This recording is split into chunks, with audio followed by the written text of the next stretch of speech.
ಕೂಲಿ ಈ ಸಿನಿಮಾ ಲೋಕೇಶ್ ಕನಗರಾಜ್ ಅವರ ನಿರ್ದೇಶನದಲ್ಲಿ ಮೂಡಿಬಂದಂತಹ ಸಿನಿಮಾದ ನಾಯಕ ನಟನಾಗಿ ಸೂಪರ್ ಸ್ಟಾರ್ ರಜನಿಕಾಂತ್ ಅವರು ನಟಿಸಿದ್ದಾರೆ.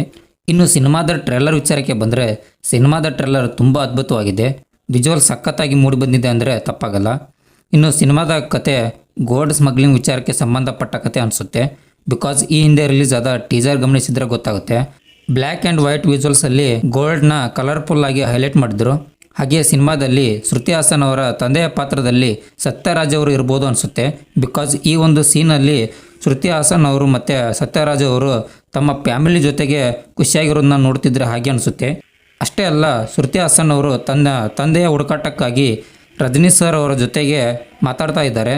ಸೊ ರಜನಿ ಸರ್ ಸತ್ಯರಾಜ್ ಅವರನ್ನು ಹುಡ್ಕೋಕೆ ಅಂತ ಹೋಗಿ ಮುಂದೆ ಆ ಒಂದು ಗೋಲ್ಡ್ ಸ್ಮಗ್ಲಿಂಗ್ ಬಗ್ಗೆ ಗೊತ್ತಾಗಿ ಅದರ ಜೊತೆ ಕತೆ ಮುಂದುವರಿಬೋದು ಅಂತ ಅನಿಸುತ್ತೆ. ಈಗ ನಾನು ಹೇಳಿದ್ದು ಸಿನಿಮಾದಲ್ಲಿ ಇರ್ಬೋದು ಅಥವಾ ಇರದೇ ಇರ್ಬೋದು.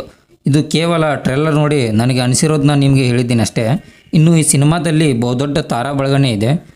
ರಜನಿ ಸರ್ ಆಗಿರ್ಬೋದು, ಅಮೀರ್ ಖಾನ್ ಅವರಾಗಿರ್ಬೋದು, ನಾಗಾರ್ಜುನ ಅವರಾಗಿರ್ಬೋದು, ಶ್ರುತಿ ಹಾಸನ್ ಅವರಾಗಿರ್ಬೋದು, ಸತ್ಯರಾಜ್ ಅವರಾಗಿರ್ಬೋದು, ಸೌಬಿನ್ ಶಾಹಿರ್ ಅವರಾಗಿರ್ಬೋದು, ಹಾಗೆ ನಮ್ಮ ಕನ್ನಡದ ಉಪೇಂದ್ರ ಅವರಾಗಿರ್ಬೋದು, ರಚಿತಾ ರಾಮ್ ಅವರಾಗಿರ್ಬೋದು, ಹಾಗೆ ಕಿಶೋರ್ ಕುಮಾರ್ ಅವರು ಕೂಡ ಈ ಸಿನಿಮಾದಲ್ಲಿ ಇದ್ದಾರೆ. ನೋಡೋಣ, ಸಿನಿಮಾ ಇದೇ ಆಗಸ್ಟ್ 14ರಂದು ರಿಲೀಸ್ ಆಗ್ತಿದೆ. ಅದರ ಜೊತೆ ಇದೇ ಸೇಮ್ ಡೇಟಿಗೆ ವಾರ್ 2 ಕೂಡ ರಿಲೀಸ್ ಆಗ್ತಿದೆ.